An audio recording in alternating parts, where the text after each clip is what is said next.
Chapter 11: Culture as Text, Narrative and Hermeneutics. Structuralist Poetics. When Levi-Strauss looked at the Oedipus myth, for example, he had little interest in the story as the bearer of meaning. Rather, his primary concern was with the way that concept could be plucked out of the narrative to uncover an underlying structure.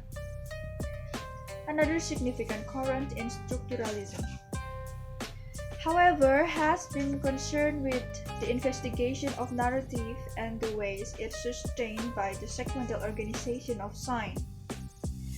Vladimir Propp can be considered as a true pioneer in the structural analysis culture.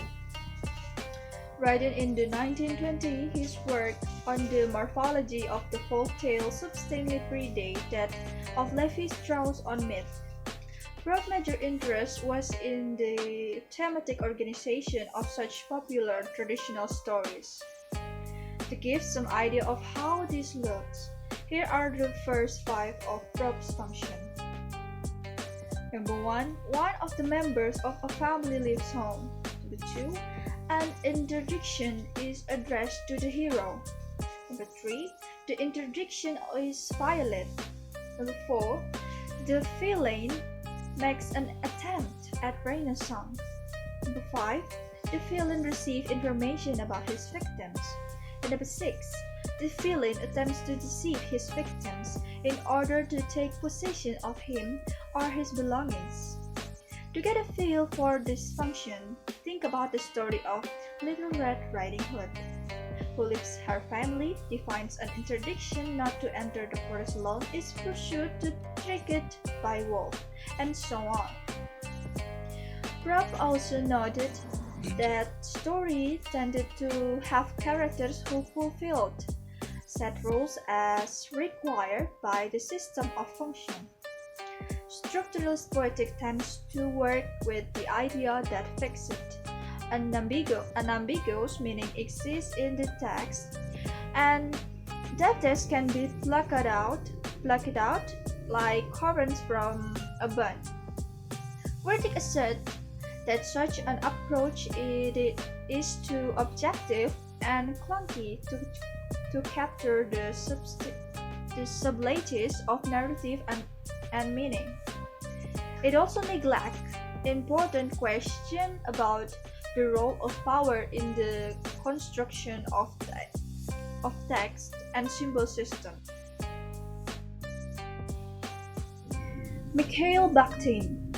Bakhtin's reputation centered around two main concepts, the dialogue and carnival.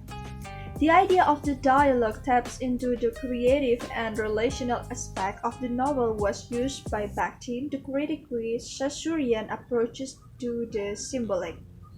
According to Bakhtin, structuralist understanding could only support a fixed or monologic view of meaning which framed the reader as passive. At the same time, Bakhtin was careful to avoid the trap of what he called individualistic subjectivism, which assert that meaning was simply the product of personal mental process. Umberto Eco, The Role of the Reader. The work of Italian semiotician Umberto Eco, 1984, provides another avenue for exploring this question, offering a critique of orthodox structural poetics from within the camp. Eco is broadly sympathetic to the orthodox structuralist analysis of text, but tries to combine this with an attention to openness, ambiguity, and the readerly. His perspective, then, is both appreciative and critical. Eco highlights the role of anticipation, inferential leaps, fantasy, identification, and problem-solving activity, suggesting that successful narrative work to stimulate the sort of process by means of the skillful deployment of cultural codes. Without such active work, text would become hopeless, dull, and literal. What Eco is suggesting then is that we should not think of semiotic and narrative codes as simply the product of transcendental cultural logic or grammar. Rather, they arise as the result of textual strategies through which real authors try to communicate with imagined reader.